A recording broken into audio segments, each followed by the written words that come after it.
Like you said, it wasn't the case for Lily, sadly.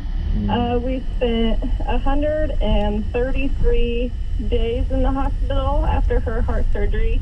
Wow. Due to some airway problems. And I might not say this quite right, but she had severe tracheobronchomalacia, where they thought she had a scope done, and they thought she would benefit from having a trach put in. Well, I asked, well, can we wait a little bit and see? So the doctor she had was absolutely amazing, and he says, yeah, we could wait and see. And so we waited and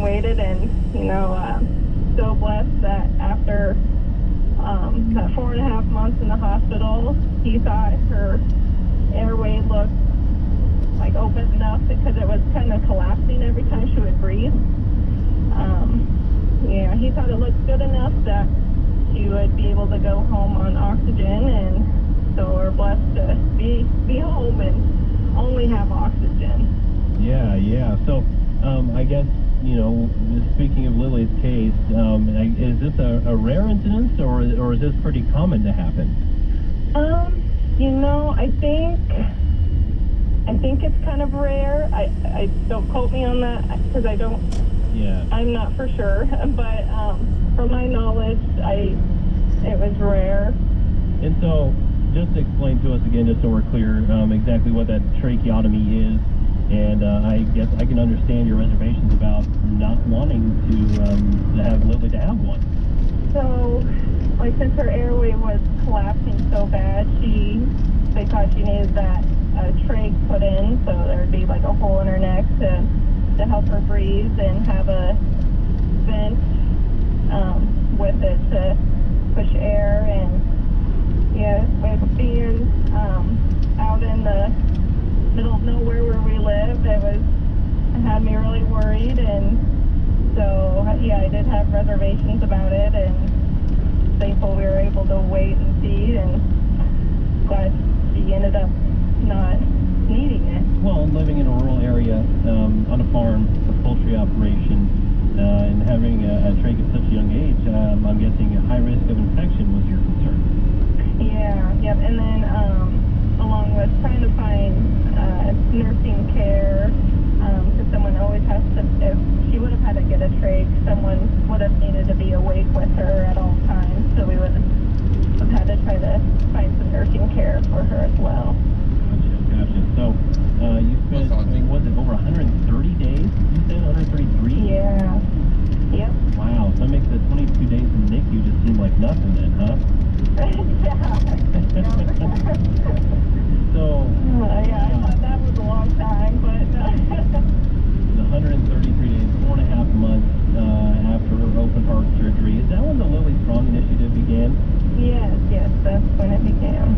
Gotcha. Okay, so Lily had her open heart surgery at 5 months old in May last year, and then that's really when a big battle for this little girl started. As you said, 4.5 months in the hospital, trying to get her airways to operate properly, and now we're home and we're on oxygen.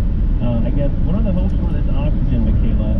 Is she going to need it her entire life, or are they predicting that eventually she's going to be able, her airways are going to be able to I guess, operate correctly? Our hope is that she won't need it her whole life, and hopefully she'll have another scope done to see how her airways look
really good in Omaha about trying to schedule all the appointments in a couple days worth of time, so that we're not traveling there a lot. But yeah, from your home outside Bertrand, Omaha, that's a good.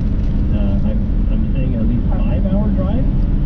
About 3.5. 3.5 hours still like, especially with two little ones. So Yeah. Gotcha.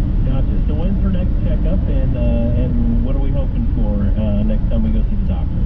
Her next one, she actually has an echo in a couple days, so hopefully everything looks good with her heart, and we won't have to worry about any more heart surgeries for a little bit. Yeah.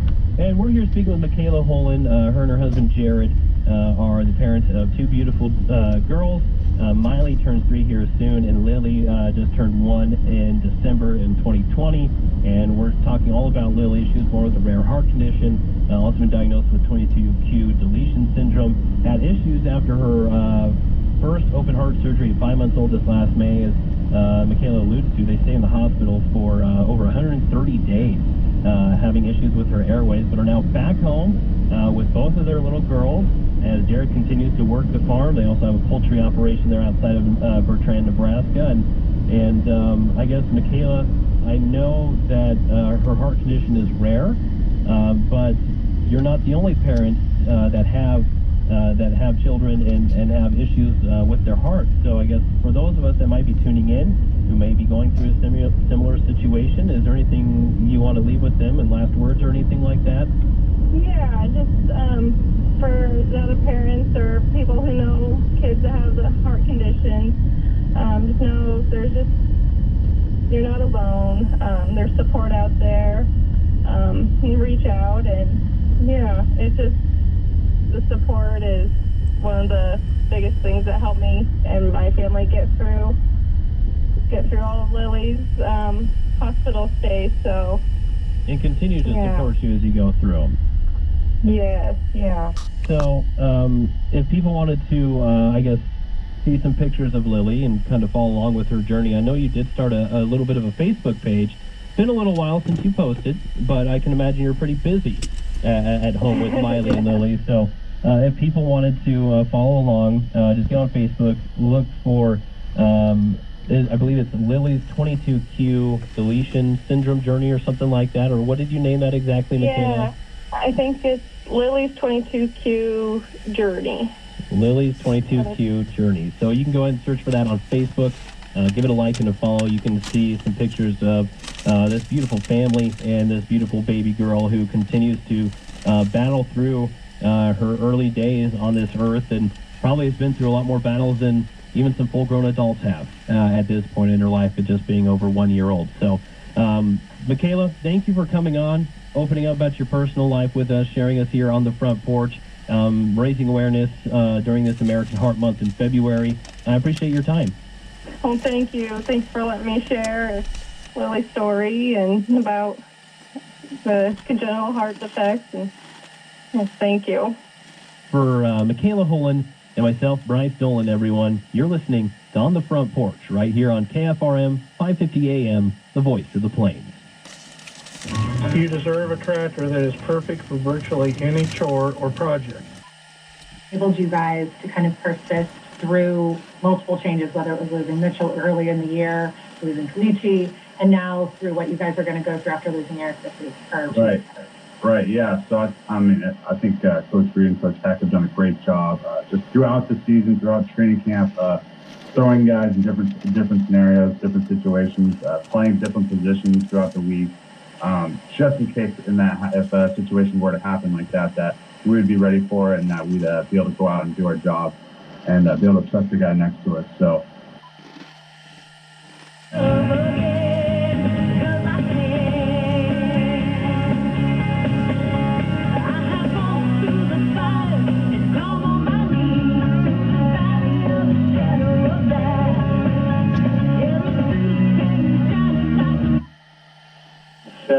Pastures, and we've got just under 90 miles of fence. It's mostly 5 barb, sometimes electric, and Every pasture has running spring water in it except one, and it's got a lake in it. So we don't even have a well on the ranch. How long can you run the cattle in your country? They graze year-round. If we get enough snow that it just totally covers up the grass, we feed hay, and, whenever, if we have to.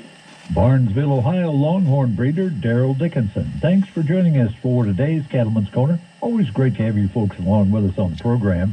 And you'll find a lot more on the web by going to cattleman'scorner.com. May God bless. You come back and join us again, won't you? I'm Howard Hale. Now remember, it's free. I just need your Medicare number. Yes. Out there were Ted Cruz and Josh Hawley, the senators, who both suggested that we should...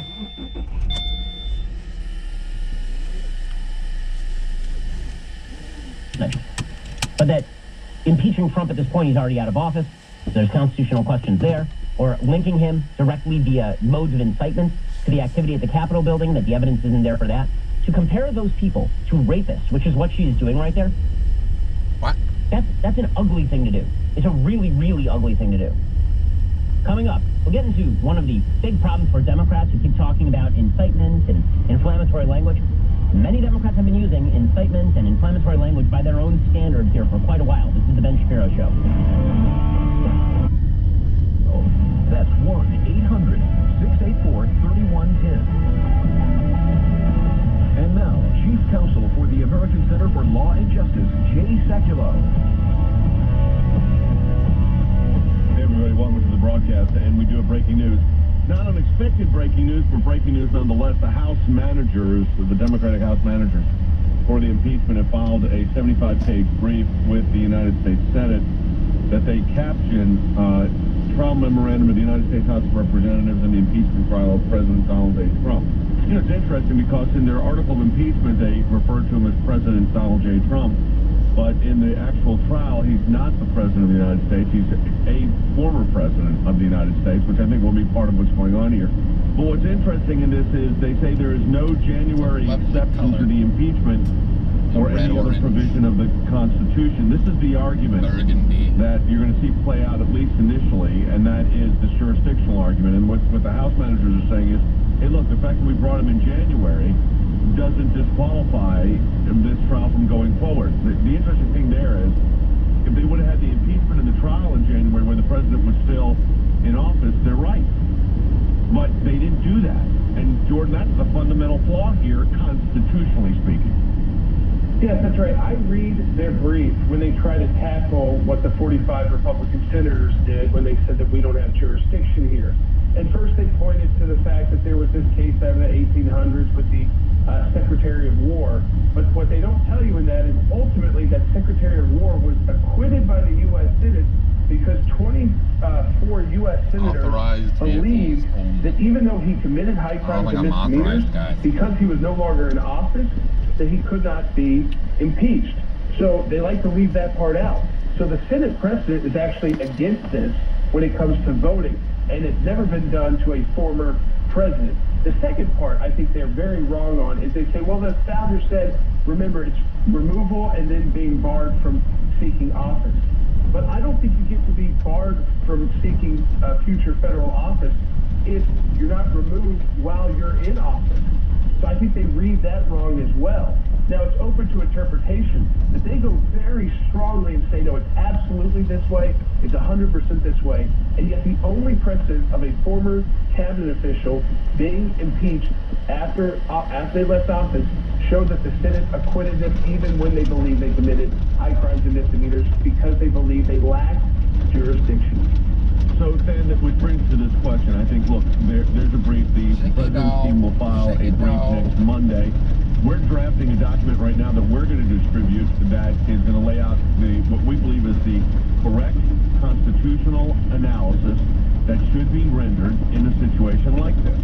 So we've got a brief that we're going to be putting together that's going to lay out the correct constitutional analysis, which in our view is there is no jurisdiction.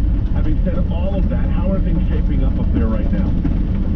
Well, it all comes down to numbers, and I mean, it starts with the constitutional analysis, whether or not the Senate has jurisdiction, and Jordan rightly pointed out out that 45 Republican senators have already said that they don't think they have jurisdiction. But, Jay, interestingly enough, what I'm hearing is that that might be actually the floor of the number of senators who ultimately conclude that either they don't have constitutional jurisdiction, or maybe there's a few on the Republican side that still think they have jurisdiction, but the fact that he's out of office does render it moot nonetheless. So, you know, I think there's at least 45 votes for a motion to dismiss, and I think that number could go up. And you know, Jay, I don't expect someone like Tim Kaine to vote for a motion to dismiss, but if he's now saying it's a waste of time, wouldn't he have a constitutional and maybe even a moral duty to vote for that motion to dismiss? I don't expect he will, but I don't know how he can say the one thing and vote the other way. The pressure on him is just going to be too great. I mean, I just think the pressure on the Democrats is going to be too great, even when you've got a situation like this where the jurisdiction could be tied. It's questionable at least. At a minimum. Okay, we're going to get into this. Rick Grinnell's joining us coming up. We've got a lot of information on this. Brand new lawsuit, the ACLJ's filing. We're going to announce that when we come back from the break. Support the work of the ACLJ as well at aclj.org.